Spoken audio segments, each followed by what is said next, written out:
नमस्कार, आप देख रहे हैं हमारा खास कार्यक्रम प्रदेश का प्रश्न और मैं हूं आपके साथ अनंत भट्ट। आज कार्यक्रम में बात होगी एसआईआर की। इस पर हो रही सियासत की। 4 नवंबर से एसआईआर 2.0 की शुरुआत हो चुकी है। मध्य प्रदेश, छत्तीसगढ़ समेत 12 राज्यों और केंद्र शासित प्रदेशों में एसआईआर के दूसरे चरण की प्रक्रिया जारी है। बात करें मध्य प्रदेश की तो एसआईआर को लेकर सियासत गरमाई हुई है।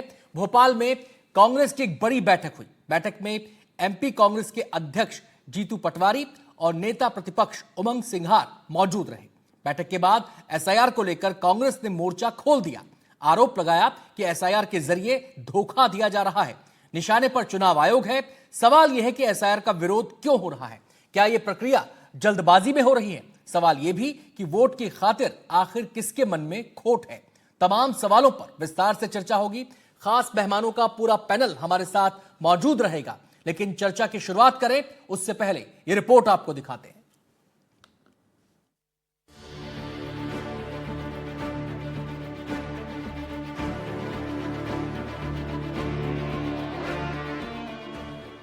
एमपी में इन दिनों एसआईआर का शोर है। बीएलओ यानी बूथ लेवल अधिकारी प्रदेश में मतदाताओं के घर घर जा रहे हैं और वोटर्स का वेरिफिकेशन कर रहे हैं। 4 नवंबर को शुरू हुई प्रक्रिया को संपन्न करने के लिए 5 दिसंबर तक की तारीख तय की गई है। यानी काम ज्यादा है और वक्त कम। इसीलिए पात्र लोगों का नाम वोटर लिस्ट में जोड़ने और अपात्रों का नाम हटाने का काम तेजी से चल रहा है। लेकिन इसी के साथ एमपी में एसआईआर पर सियासी संग्राम भी शुरू हो गया है।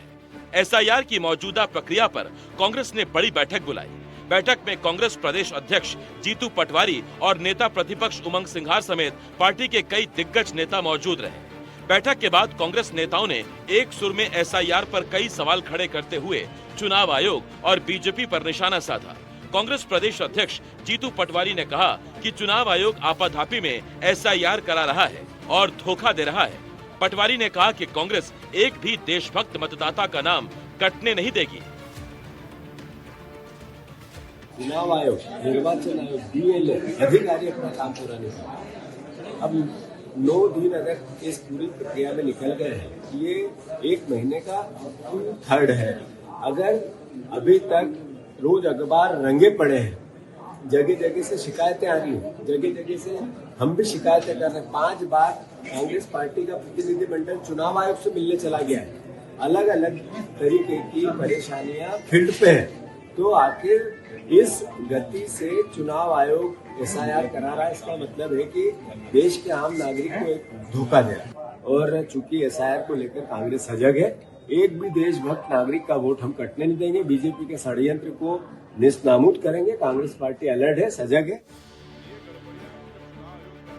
पटवारी ही नहीं, एमपी विधानसभा में नेता प्रतिपक्ष उमंग सिंघार ने भी चुनाव आयोग पर निशाना साधा और कहा कि चुनाव आयोग ने लिस्ट में सर्च का ऑप्शन क्यों नहीं डाला। साथ ही उन्होंने कहा कि वोटर लिस्ट से कई लाख नाम काटने की तैयारी की जा रही है। सबसे पहले चुनाव आयोग को सर्च इंजन चालू करना चाहिए ताकि आम व्यक्ति प्रदेश का वोटर सर्च कर सके अपना नाम। पीडीएफ जो है उसमें आपने क्या गड़बड़ी कर रखी है, आप पत्रकारों से कहना चाहता हूं, साथियों से, आप खुद देख ले। तो ये गड़बड़ियां जब चुनाव आयोग कर रहा है तो आम जनता का वोटर कैसे अपना वोट जोड़ पाएगा? इसको लेके हम आने चुनाव आयोग के अंदर शिकायत भी करेंगे। और गड़बड़ियां तो है ही, मैं तो पहले ही कह चुका हूँ, कई लाख नाम काटने की गड़बड़ियों की तैयारी की। एक तरफ कांग्रेस एसआईआर पर हमलावर रही तो जवाब बीजेपी की तरफ से भी आया। पार्टी के प्रवक्ता अजय सिंह यादव ने कांग्रेस पर पलटवार करते हुए कहा कि कांग्रेस फर्जी मतदाताओं के दम पर चुनाव जीतना चाहती है, इसीलिए कांग्रेस एसआईआर का विरोध कर रही है। तो साथ ही बीजेपी ने कहा कि एसआईआर की पूरी प्रक्रिया पारदर्शी और निष्पक्ष है। कांग्रेस पार्टी जिस तरह से एसआईआर के नाम पे हंगामा कर रही है, प्रमाणित होता है कि कांग्रेस पार्टी फर्जी मतदाताओं के माध्यम से चुनाव जीतना चाहती है। एसआईआर की प्रक्रिया पूरी तरह नियम सम्मत है और केवल अवैध नागरिकों के नाम काटने की प्रक्रिया है। पूर्व में भी प्रक्रिया रही है। कांग्रेस पार्टी को इस प्रक्रिया में सहयोग करना चाहिए। ये देश के भी हित में है। भारत में केवल और केवल भारत के नागरिकों को ही मतदान का अधिकार होना चाहिए। कुल मिलाकर एमपी में एसआईआर पर सियासी संग्राम जारी है। कांग्रेस के अपने सवाल हैं तो बीजेपी के अपने तर्क। इस बीच सवाल ये भी है कि 5 दिसंबर तक क्या एसआईआर की प्रक्रिया संपन्न कराई जा सकेगी, क्योंकि अभी भी प्रदेश में बड़ी आबादी ऐसी है जहां बीएलओ नहीं पहुंचे हैं। एनडीटीवी के लिए भोपाल से निहारिका शर्मा के साथ आकाश द्विवेदी की रिपोर्ट।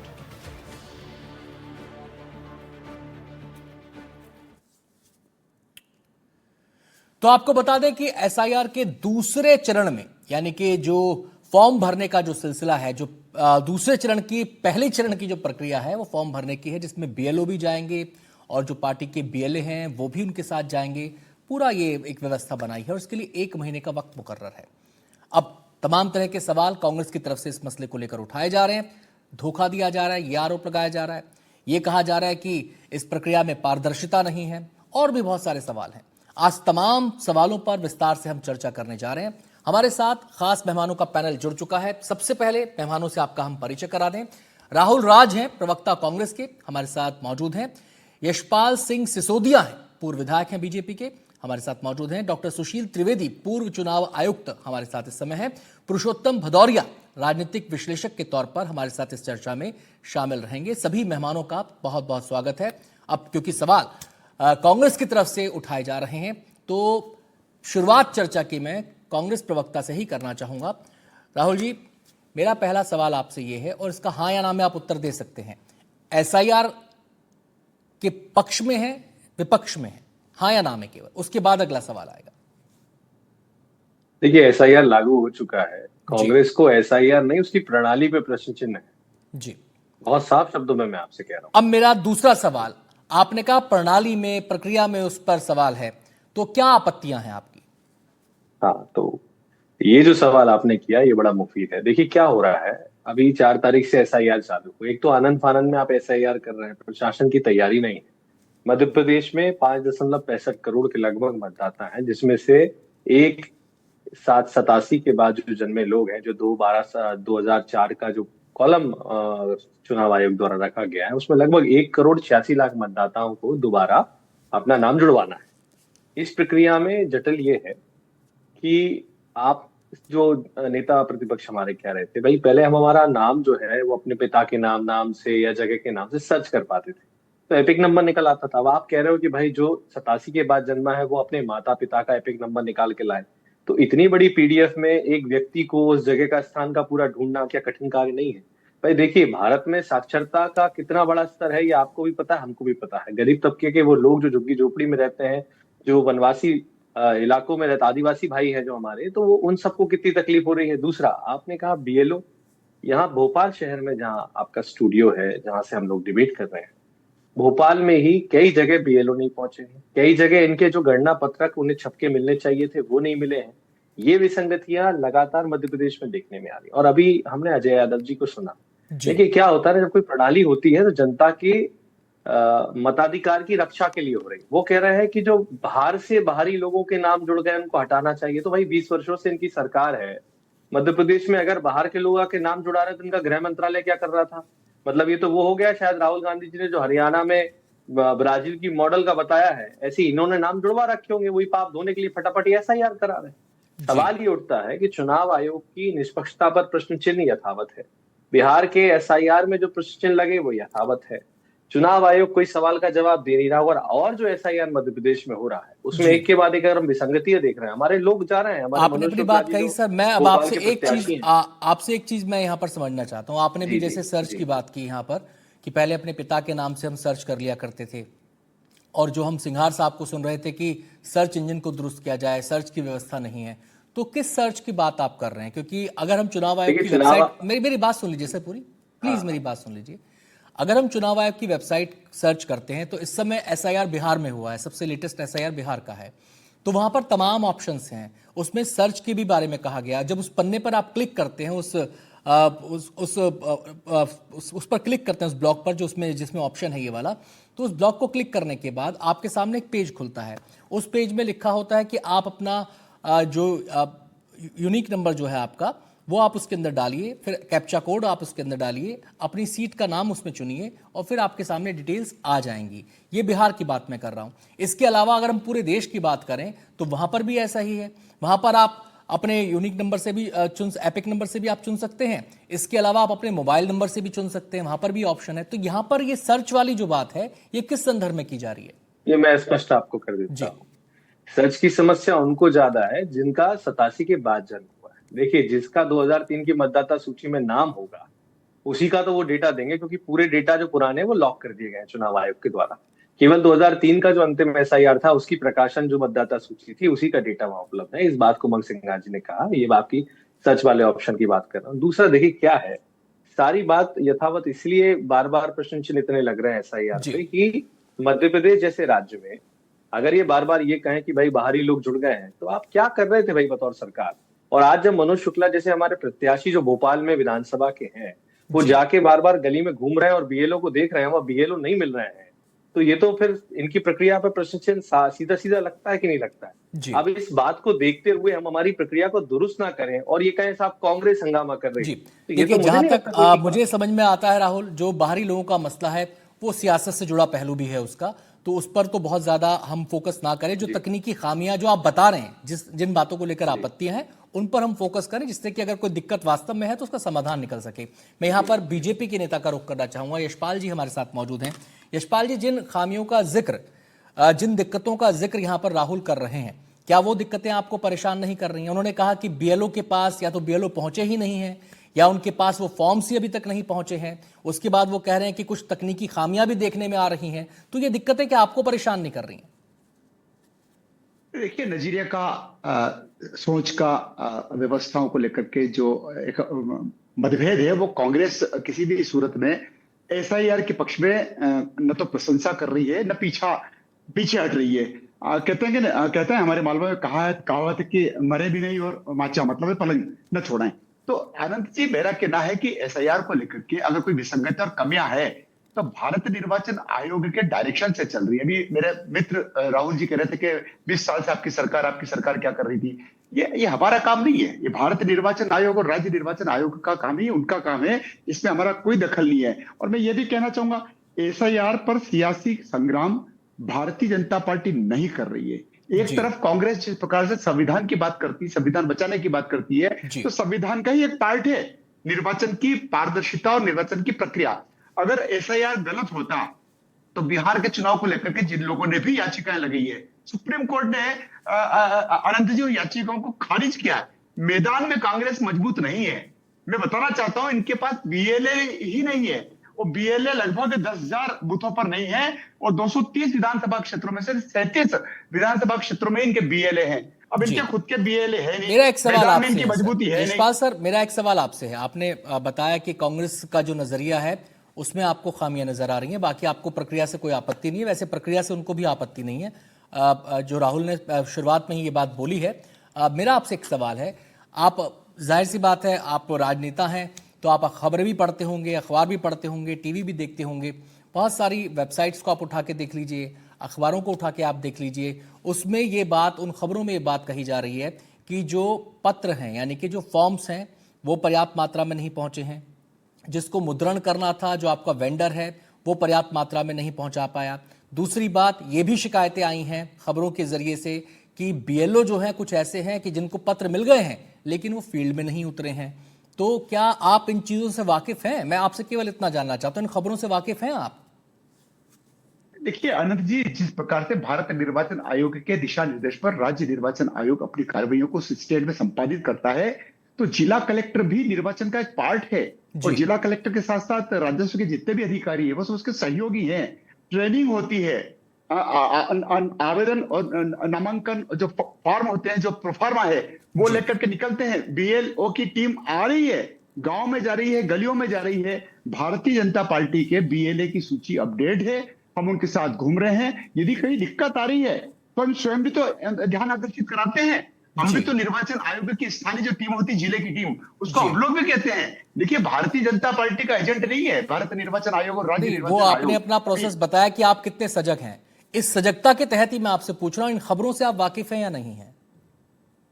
नहीं, देखिए, खबरें जिस प्रकार से आती है, आ रही है, और जिस प्रकार से कांग्रेस की गैरमौजूदगी है उसके कारण से मैं कह सकता हूं कि जितना कांग्रेस बता रही है उतना नहीं है। चोर की दाढ़ी में तिनका, और चोर की दाढ़ी में तिनका के साथ साथ चोर मचाए शोर।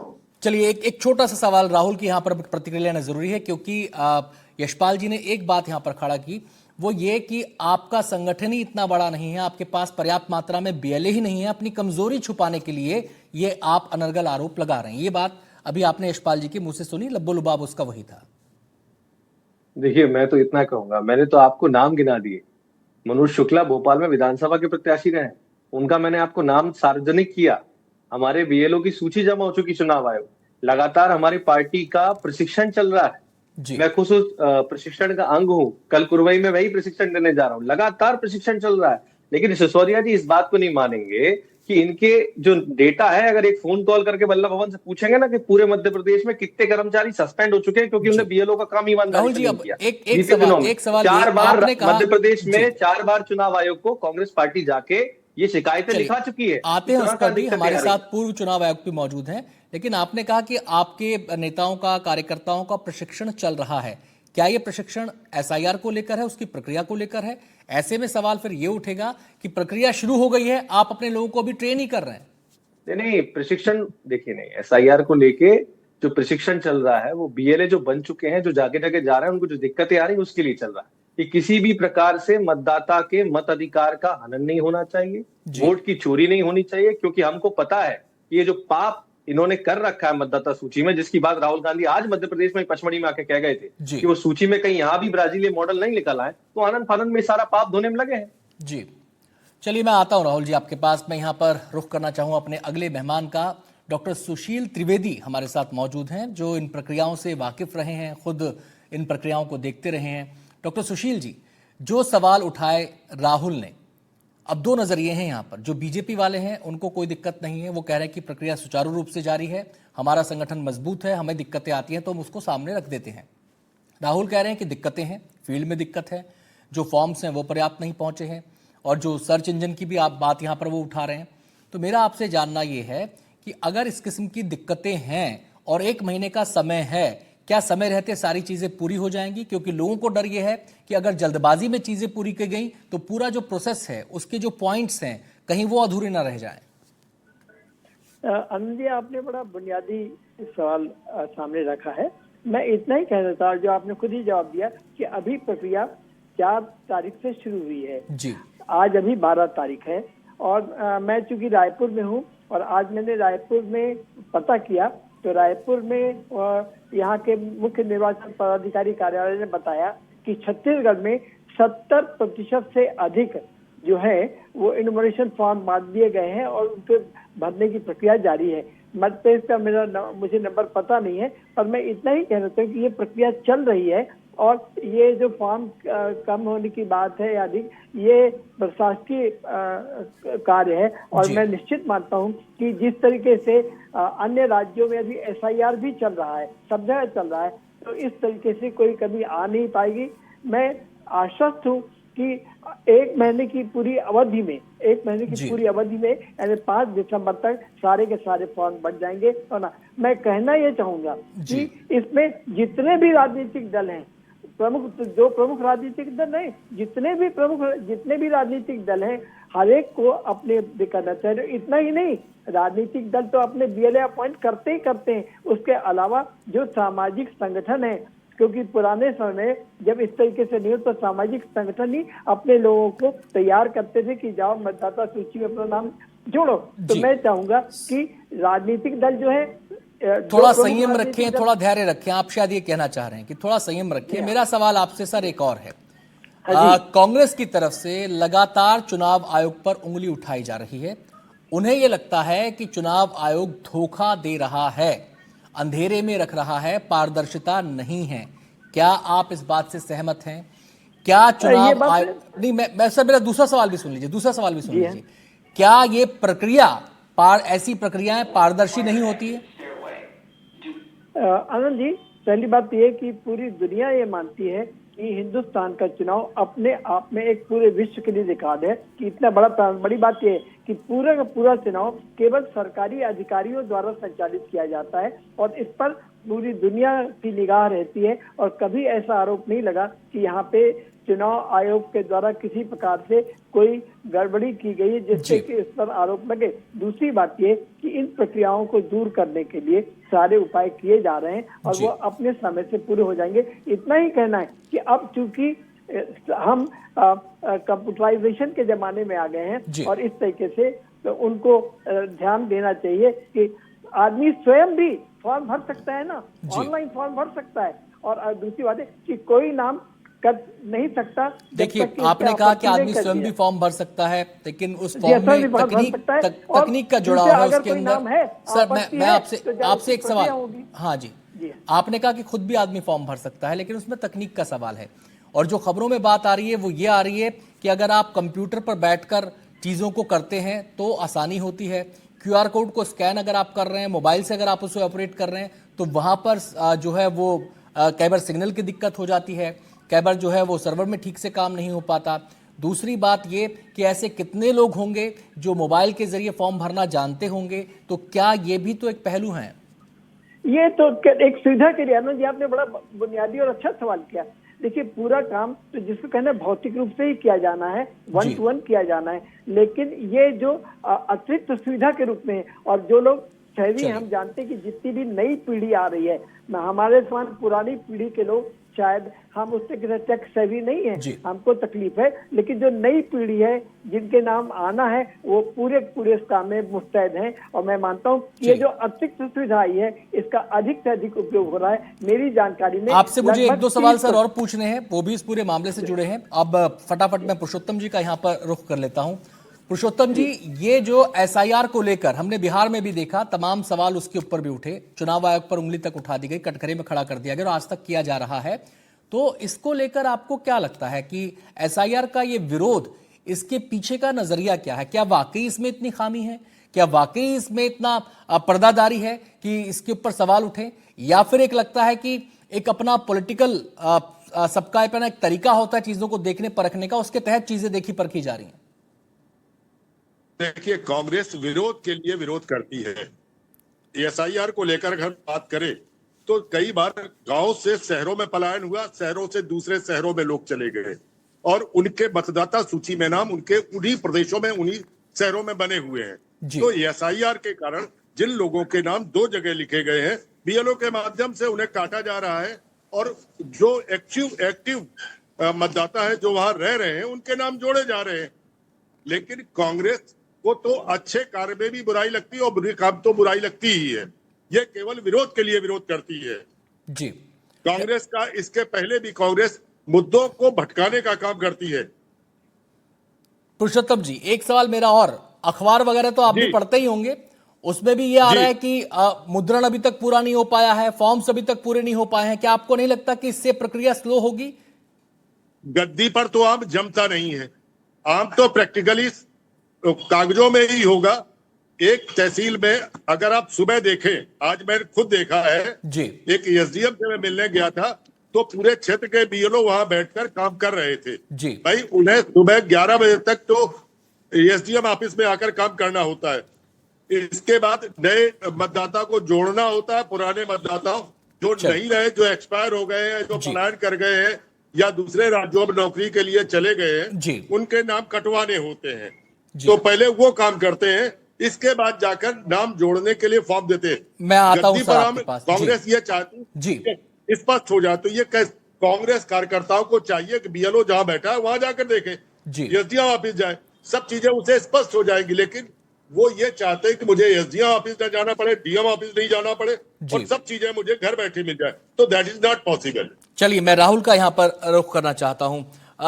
राहुल, यहाँ पर एक सवाल ये उठा कि जब BLO काम कर रहे हैं, फील्ड पर हैं, और जो हमारे साथ सुशील त्रिवेदी जी हैं, उनका कहना यह है कि अभी पहला हफ्ता ही गुजरा है, 1 हफ्ता ही काम को हुआ है, इसमें किसी किस्म की कोई दिक्कत आने वाली नहीं है। और जो सेटअप तैयार किया गया, जितना हमने सेटअप के बारे में पढ़ा कि केवल BLO पे चीजें निर्भर नहीं है, BLO के ऊपर सुपरवाइजर भी होते हैं, वो भी चीजों को देखते हैं, हर इलाके में सुपरवाइजर मौजूद हैं, वो भी चीजों को देख रहे हैं। उसके बाद अगर BLO में कोई कमी पाई जाती है, खामी पाई जाती है, तो तुरंत उसके ऊपर अनुशंसा की जाती है कि उसके खिलाफ एक्शन हो, उसको सस्पेंड किया जाए या उसे प्रक्रिया से हटाया जाए। तो ये पूरी व्यवस्था है, एक व्यवस्था के तहत ये चीजें हो रही हैं। तो क्या आपको ये पूरे की पूरी व्यवस्थागत चीजों पर भी कोई यकीन नहीं है? देखिए, मैंने आपसे स्टार्टिंग में एक बात कही कि आनन फानन में ये प्रक्रिया अपनाई गई। जी। आप सरकारी कर्मचारी से पूछिए, उनको पता था कि ये एसआईआर के लिए घोषणा हो जाएगी तो एकदम से उनकी ड्यूटी लग जाएगी। ड्यूटियां आनन फानन में लग रही हैं, लोग काम पे जा नहीं रहे हैं, लोग सस्पेंड हो रहे हैं, और जो हमारे राजनीतिक विशेषज्ञ जिस तरह से बोल रहे हैं, मुझे लग रहा है हर समस्या पे सवाल पूछो, आपने 3 बार पूछ लिया। आपने यशपाल सिसोदिया जी से पूछा, आपने त्रिवेदी जी से पूछा, ये विशेषज्ञ जो है इनसे पूछा कि पेपर में जो छपा है वो क्या कह रहा है, वो तो कांग्रेस। मतलब समस्या को समस्या ना मान के बस कह दो कांग्रेस। हम कह रहे हैं हरियाणा में एक ब्राजीलियन मॉडल का 21 जगह नाम निकल रहा है, तो क्या कांग्रेस? अगर हरियाणा में एक घर में 500 लोगों के नाम निकल रहे हैं तो कांग्रेस। जो जीरो नाम बार बार आप कहते हो, वो जीरो का देख रहे हैं तो बंगला निकल रहा है। ये क्या है? अगर राजनीतिक आरोप लगा रहे हैं तो आप कहते हो ये राजनीति है। भाई, हमने प्रूफ करके दिया है कि मतदाता सूची में गड़बड़ी हुई है, उस पर जवाब दीजिए ना। उस पर चुनाव आयोग जवाब दे रहा है। हम तो कह रहे हैं ये राजनीतिक विशेषज्ञ जो बैठे हैं ये बताए कि हरियाणा की मतदाता सूची को लेकर राहुल गांधी जी ने जो प्रश्न उठाए क्या वो गलत थे? वो कह रहे हैं कांग्रेस को हर चीज से आपत्ति है। आप बताइए वो ब्राजीलियन मॉडल का नाम कैसे जुड़ गया? आप बताइए वो घर में लोग कैसे निकल रहे हैं? आप किस प्रकार के राहुल, कैसी देखिए, बातें जब आप कर रहे हैं चुनाव लोग? आयोग से सवाल करते हैं तो चुनाव आयोग इन आरोपों को खारिज कर देता है। चुनाव आयोग तो का एक हमने तो कहना है पब्लिक कि डोमेन में डाल दी ना सूची। जी, पब्लिक डोमेन में दिखाया है ना सूची। नहीं, किसकी सूची है? मैं चुनाव आयोग की आपने जो सूची है चुनाव ना। आयोग पर बात बोली, मैं उसका जवाब आपको यहां पर बता रहा हूं कि चुनाव आयोग का जवाब इस रूप में सामने आया। क्या आप उस जवाब से संतुष्ट नहीं होते हैं? नहीं होते हैं ना भाई। नहीं, आप एक बात हाँ, बताइए, हाँ, बस सार्वजनिक राहुल रूप जी, से हमने आपको पब्लिक डोमेन में दिखाया। नहीं, हाँ, आपने दिखाया पब्लिक डोमेन पर, लेकिन उसको भी चैलेंज करने वाले लोग हैं। उसको भी लोग ये कौन कह है रहे चैलेंज? हैं, बताइए उस क्या पर भी चैलेंज सवाल ये हुआ? नहीं, उस पर भी सवाल ये उठता है कि आपसे एफिडेविट जब मांगा जाता है तो आप एफिडेविट क्यों नहीं दे सकते हैं? एक बात बताइए, मेरी बात बताइए आनंद भाई, जब चुनाव आयोग द्वारा सत्यापित मतदाता सूची को सार्वजनिक पटल पे रख के ये दिखाया जा रहा है कि भैया ये देखो, शून्य नाम से 500 लोग निकल रहे हैं एक ही घर में, ये देखो आप जिसका शून्य लिख रहा है उसका बंगला निकल रहा है, ये देखो कि ब्राजील की एक मॉडल का 21 जगह फोटो लगा हुआ है, और क्या प्रमाण चाहिए? लेकिन हम प्रमाण एक्चुअली क्या होता है, हाथ कंगन को आरसी क्या और पढ़े लिखे को फारसी क्या। लेकिन यहाँ तो ये कि हम सत्य को सत्य नहीं मानेंगे। किसान लठ खाएगा, खाद की लाइन में खाद की कोई कमी नहीं है। किसान आत्महत्या कर रहा है, हम राहत राशि बांट रहे हैं। लोग बिजली मीटर से परेशान है, स्मार्ट मीटर से, ये कहने को दिक्कत आप नहीं। ये कह रहे हैं कि चुनाव आयोग जो भी प्रक्रिया अपना रहा है उसके कोई मायने नहीं है, उसका वो देखिए निर्भर आनंद भाई, सन्नाटा है। प्रक्रिया अगर पारदर्शी होती है, प्रक्रिया में अगर किसी प्रकार की विसंगति अच्छा, नहीं होती है, तो पारदर्शिता प्रक्रिया में कैसे दिक्कत होनी नहीं है। चाहिए? मतलब पारदर्शिता अगर हम कैसे ये मानेंगे? पारदर्शिता ऐसी है कि जब हम जी। 50, अभी हमारे चुनाव आयोग के जो आपके पूर्व अधिकारी जुड़े, उन्होंने क्या कहा कि टेक्निकलिटीज होनी चाहिए। आज आप टेक्निकल, आपका सर्वर डाउन है। आज आपसे जब रीडेबल फॉर्मेट में मतदाता सूची मांग रहे हैं बार बार राहुल गांधी जी, तो दे दीजिए ना। समस्या क्या सर, है? ये दूध का दूध, अच्छा, पानी का पानी हो जाएगा। जानकारी हमारे दर्शकों की भी दुरुस्त कर दीजिए, यहाँ पे जितने मेहमान हैं उनकी भी जानकारी दुरुस्त कर दीजिए। ये रीडेबल मतदाता सूची क्या होती है? फॉर्मेट, रीडेबल फॉर्मेट क्या डिजिटल होता है? फॉर्मेट में जब सूची आती है तो रीडेबल फॉर्मेट में जब आप एक फोटो लगाओगे या उसका नाम डालोगे तो आनंद भाई के नाम की जितनी डिटेल है 2 मिनट में आ जाएगी। उसके लिए घंटों तक पीडीएफ नहीं खोलनी पड़ेगी। यही बात उमंग सिंगार जी ने सर्च ऑप्शन के लिए कही कि जब सर्च ऑप्शन में पहले जब हम जाते थे तो मैंने अपना नाम डाला, मोबाइल नंबर डाला, मेरे डिटेल आता। लेकिन अब मैं क्योंकि 87 के बाद जन्मा हूं, मेरा तो नाम ही चला गया उसमें। चलिए, अब मैं अपने माता पिता का नाम मैं आता हूं, यशपाल जी का मैं रुख करता हूं। राहुल, आपके पास आता हूं, मैं यशपाल जी का रुख करता हूं। यशपाल जी, एक बड़ा आरोप ये भी लगता है जब एसआईआर की चर्चा होती है, और ये मैं केवल एमपी के संदर्भ में नहीं कह रहा, बिहार के दौरान भी इसको लेकर सवाल उठे थे, और जब जब चुनाव आयोग की किसी बात को लेकर कांग्रेस ने सवाल उठाए हैं तो वो ये सवाल अक्सर उठाते हैं कि हम बात करते हैं चुनाव आयोग की और सफाई देती है बीजेपी। देखिए अनिल जी, सफाई देने का सवाल नहीं है, प्रश्न हम पर लगाए जाते हैं।